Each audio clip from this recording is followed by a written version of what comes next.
1968 সালে প্রতিষ্ঠিত হয় রংপুর জেলা স্টেডিয়াম, কিন্তু করোনা মহামারীতে স্টেডিয়ামটিতে তৈরি হয়েছিল ভুতুড়ে পরিবেশ। কাশবনে ঢাকা পড়েছিল স্টেডিয়ামের মূল মাঠ।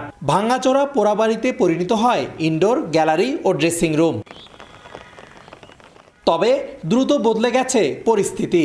সংস্কারের পর বর্তমানে ভালো অবস্থায় এই stadium. Media centre, hostel, seminar কক্ষ, সভাকক্ষ সহ প্রেস বক্স সবকিছুই অত্যাধুনিক। বিশাল পরিসর নিয়ে হয়েছে ইনডোর স্টেডিয়াম। 5 লেন বিশিষ্ট 25 মিটার দীর্ঘ সুইমিং পুলের নীলাভ পানিতে নিয়মিত হয় সাঁতার অনুশীলন। অবকাঠামোগত উন্নয়ন হলেও যে লক্ষ্য নিয়ে তৈরি হয়েছিল স্টেডিয়াম, সেটাই শুধু অনুপস্থিত। রংপুর স্টেডিয়াম যেহেতু বড় ধরনের আমরা একটা আশা করি, টুর্নামেন্ট আশা করি যে হোক, আমরাও খেলবো ওখানে। আমরা তো সারা বছর প্র্যাকটিস করে কোথাও যেতে পারবো না। প্র্যাকটিস করলে শুধু হবে, তখন আমাদের সুযোগ পাইতে হবে। সরকারের কাছে আবেদন করতে চাই যে এখানে অনেক বেশি করে লিগ হোক, তাতে আমরা এস ভিত্তিক লেভেল থেকে উঠতে পারি, অনেক দূর এগিয়ে যেতে পারি। সুইমিং পুল হয়েছে, স্টেডিয়ামের সংস্কার হয়েছে, একটা ইনডোর হয়েছে, তো এটা খুবই একটা ভালো একটা পজিটিভ দিক। রংপুরে একটি বিভাগীয় এলাকা হিসাবে এখানে নিয়মিত খেলাধুলা, ফুটবল খেলার আয়োজন করা হোক, অন্তত ক্লাবের খেলাগুলো এখানে আয়োজন করা হোক। নিয়মিত খেলাধুলা হয় না রংপুরে।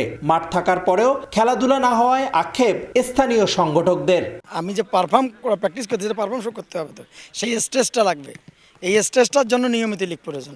পদাধিকার বলে জেলা ক্রীড়া সংস্থার প্রধান জেলা প্রশাসক। কর্মপরিকল্পনা করে রংপুরে নিয়মিত টুর্নামেন্ট আয়োজনের দায়সারা আশ্বাস জেলা ক্রীড়া সংস্থার। নির্বাচনী কার্যক্রম সহ অন্যান্য কার্যক্রমে শুধু খেলোয়াড়রাও কিন্তু এই কাজে ব্যতিব্যস্ত ছিল অনেক ক্ষেত্রে। তো কাজেই সব মিলিয়ে আমাদের যে কার্যক্রম নতুন করে গতি সঞ্চার হবে।